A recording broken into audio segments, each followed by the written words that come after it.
With the new school year coming around, you might feel like this is your fresh start. This is your year to achieve all of your academic endeavors and beyond. Maybe you're in high school or university, maybe you're a senior or it's your first year. Nonetheless, starting a new year can be super exciting and you want to be well prepared. As a graduate who's been through the ups and downs of the academic system, I wanted to give you guys some tips and tricks. Welcome to Rebecca's School Survival Guide on how to prepare for the new school year. Let's get started.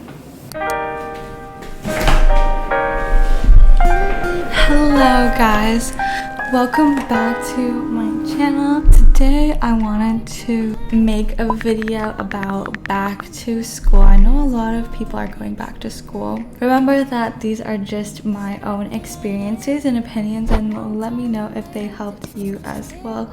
So I'm gonna be going through these following subjects. Number 1, school supplies that you actually need. Number 2, how to schedule and manage your time. Number 3, how to study smarter and effectively.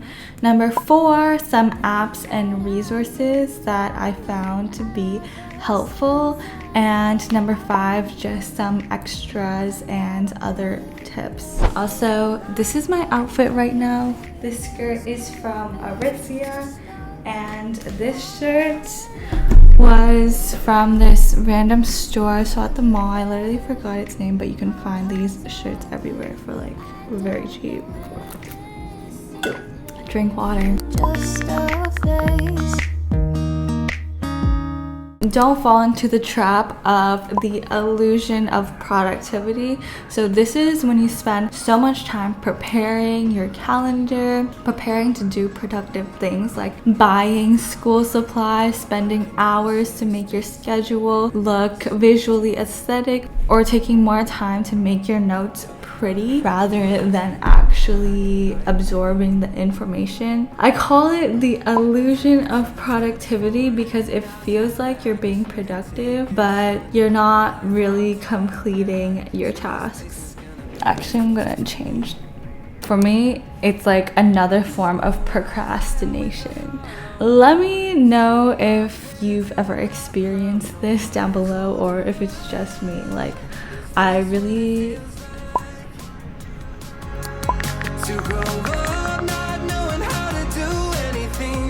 So the next section, I'm going to be talking about school supplies and what you actually need for school. So you see people buying all of these new devices and fancy supplies for school, but you don't really need all of those extra things. So I'm going to share with you what things that I found really important throughout my school years and things that significantly improved my life. And also I'll try to link everything down in the description box as well. So number 1 is a good planner. I'm gonna show you that I also enjoy putting things in Google Calendar as well, but on like a day-to-day basis. I like write down my daily tasks and a to-do list in a planner or a journal that encompasses little things, medium things, and big things. I think it's just really satisfying to check everything off at the end of the day. For example, let's say that today is Friday, September 7th. I would write down school-related things like finish my chemistry lab, go to soccer practice, fold my laundry, call my parents, and I'd write down, oh, if there was anything due that day, anything to upload. I would also write down ongoing assignments or important things on a sticky note and move it week after week so that I know that it's still there. My current planner is an undated planner from Noda,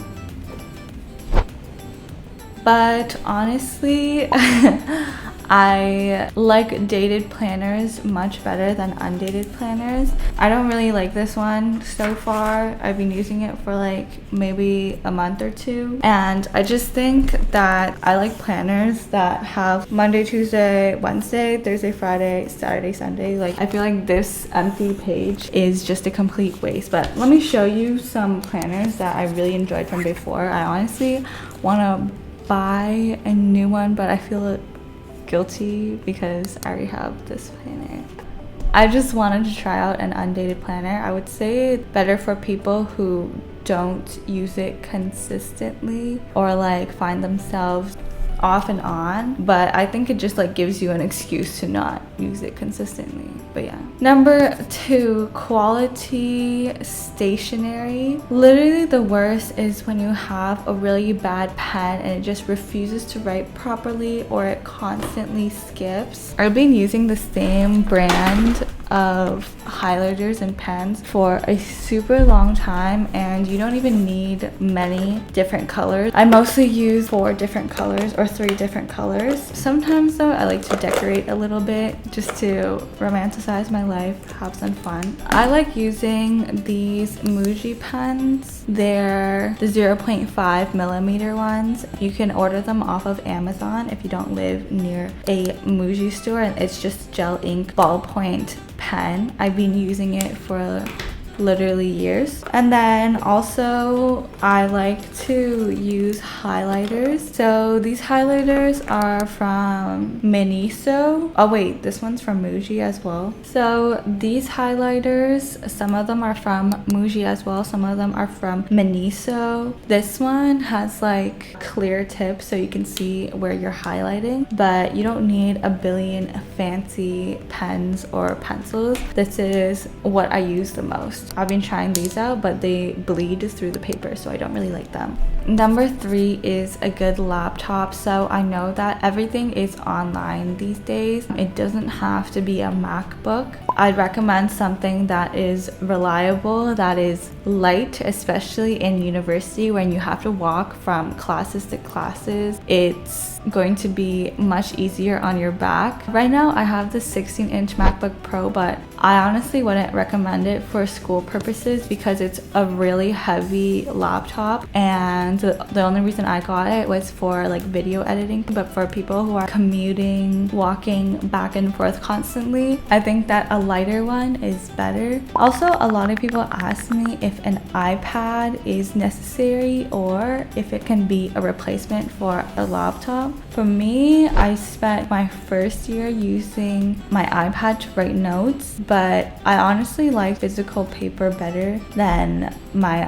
iPad over time. And honestly, I don't think it can replace a laptop itself because the operating system on the iPad is still iOS, and especially if you're in classes that require programming and specific website, sometimes they wouldn't work on mobile devices like iPads, but I don't think it could fully replace a laptop for school. Number 4 is a good pair of headphones or earbuds. They will honestly go a long way from listening to music in the library. Even though libraries at university is supposed to be quiet, there's so many people there all the time. It gets super loud. You can use it while working out, on your daily commute. I just had the regular AirPods, but a couple months ago, the AirPod Pros, and the noise cancellation feature is honestly life-changing. So if you have the money, I recommend getting headphones that have noise cancellation. It helps me concentrate so much more in louder settings, in coffee shops, in libraries, on the bus, etc. For over-ear headphones, I heard the Sony ones and the Apple AirPod Pro Maxes, is that what it's called? I heard that they're good, but I can't speak for that myself because I don't have them. And also for the Apple AirPod Pro Maxes, I heard they were gonna release cheaper second generation later on in the fall. Number 5, journal,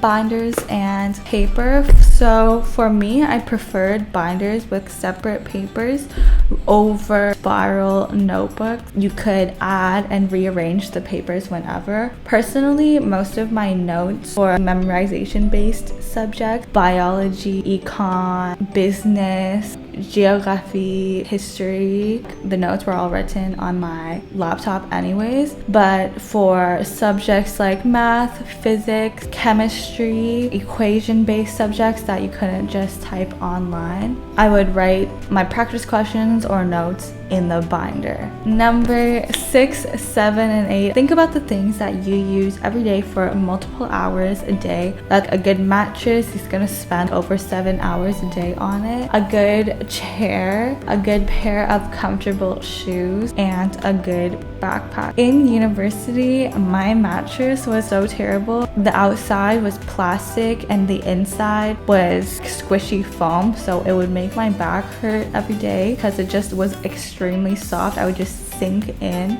and I really regret not having a good mattress. It did like affect my sleep significantly and my sleep quality. Like even the air mattress that I'm sleeping on right now is better than my mattress from university. Okay, so for the chair, I've never really cared about how a chair looks. Like some of those chairs that I see in those Pinterest pictures, I'm like, how do you spend so long on it without it hurting your butt or hurting your back or something? Because I feel like I spend so much time just sitting at my desk editing or like studying. So I've always liked gaming chairs or like ergonomic office chairs. Mine was from Costco. I like how it has a headrest and that it's very soft and comfy. Next would be shoes. So before, I used to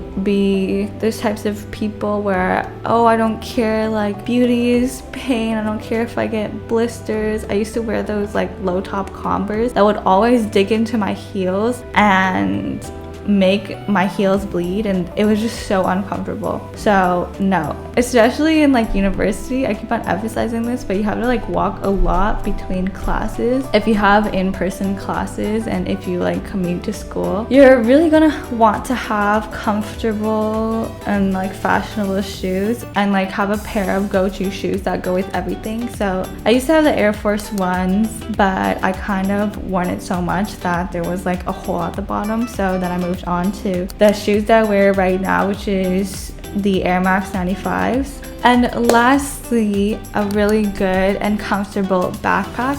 I've had this like Herschel backpack since university. I mean, since high school, so it's been like multiple, like over, I don't know, 6 years. I didn't use it every day in university because I mostly use my sports one, but this one has been really good so far. Moving on to scheduling and time management. So I mainly use Google Calendar for scheduling. What I would do at the beginning of each semester is I would take all of the course outlines from every class that I was taking, and then I would look at the due dates for all of them and then input them already, like at the beginning, into my Google Calendar so that I would get a reminder like 3 days before it was due. Because in university, I feel like every single percentage counts. I think this is similar to every other university. Every course has this many assignments or this many tests, or like the percentage is blocked with all of these different things. So let's say this assignment was worth 3%, the midterm is worth 25%. So especially with like the easy percentages, even though it's really 3%, if it's like an easy thing to complete, you don't want to miss it because that could be the difference between like a B and an A. So inputting everything into my calendar at the beginning of the year is really helpful to keep on track and like keep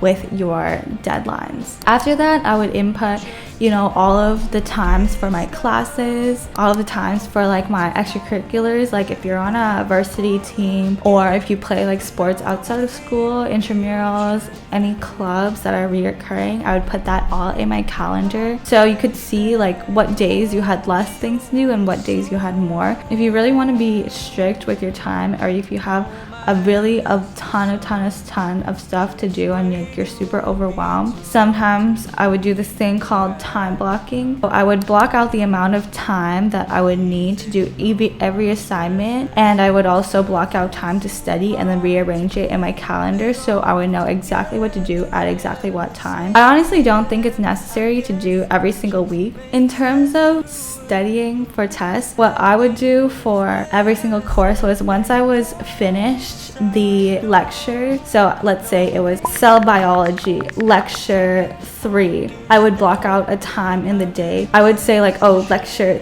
3 notes, and that was my time to review all of the notes and the content that I learned in this lecture. So for every single lecture, I would review the content and the notes in the following days so that I would completely understand them. On the upcoming like tests or midterms or finals, at that point I would already have known like all of the content. I would just have to have like a refresher on some of the things that, you know, I forgot or I didn't remember, and then I would just do a bunch of practice exams or practice tests. So on the days leading up to the test or the midterm, I wouldn't be stressed out at all because I would be like confident in my abilities. I would have already been well prepared because throughout the semester you have already been slowly studying. I know that it can be hard to do and hard to manage. If you're 1 week behind, don't worry, just try to catch up and try to stay consistent as much as possible. Cramming the night before is never a good idea, but sometimes, you know, desperate times call for desperate measures.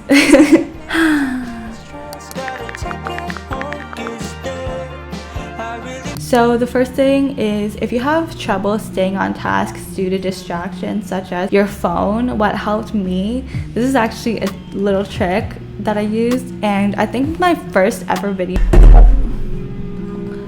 my storage card ran out of memory. So I think my very first video on this channel was literally 1 hour study with me, because I would get distracted on my phone so easily, and what would help me was just using my phone to record myself or record a time lapse of myself studying, so I wouldn't go on it at all. And the thing is, at the end of your study session, you would have this like cool time lapse video, and it's very satisfying. Secondly, I want to say that every subject you want to study differently. So let's say for memorization based subjects like bio and econ, I would more so do flashcards memorization. For more math, physics type of subjects, the more practice questions you do, the better. Adjust how you study based on the subject that it is. So one of the apps that I like to use, it was called Self-Control. I think they have it both for the PC and the MacBook, and then you would just download it. On this app, you can have like a whitelist or a blacklist of websites that you want to be allowed or you want to block specifically. So let's say I only want to block YouTube, Instagram, and then I can set a time for how long I want to block these websites. And the thing with this app is that once you start the timer, even if you completely shut down your laptop, even if you uninstall the app, you still can't access those websites for the amount of time that you set it for. So it's really, really intense. So this app is called Self-Control. Number 2, there's this app called Notion. Notion has sponsored me before in the past, but this video is unsponsored by them, but I actually really enjoy using their app. It's very customizable. The thing is though, Notion does have a decent learning curve, so in order to set everything up, you're gonna need an hour or 2 or maybe longer depending on what it is. I use Notion to organize my YouTube videos. I know a lot of other people use it to keep track of their books, their hobbies. It's a very fun app, but you can use it for school as well. And then thirdly, something that I used to also help with focus and concentration was tomato-timer.com. It was basically a Pomodoro timer. It would have 25 minutes study, 5 minutes break, but you can set how long you want to study for, how long you want to break for. But eventually I stopped needing it as I learned how to focus better. Having those time periods really helped me at the beginning. It's safe to say this much. I just wanted to say that sometimes it feels the worst when you feel like you could have done better on a test, or you studied super hard and still didn't get the result that you wanted. These things happen, and For me, I learned to not focus on things are already out of reach. In order to reduce my anxiety after I finished a test, I would not discuss it with other people or compare my answers with other people, because the test has already been finished, already been handed in. There's no point in spending energy to think about something that has already passed and hasn't changed. So let's say I don't do as well as I wanted to. Instead of focusing on that, I would focus on the next test to see what I could have improved on, things that, or maybe I need to change my study strategy. So I remember in second year, I think, I had this really hard course, and that was the first time where I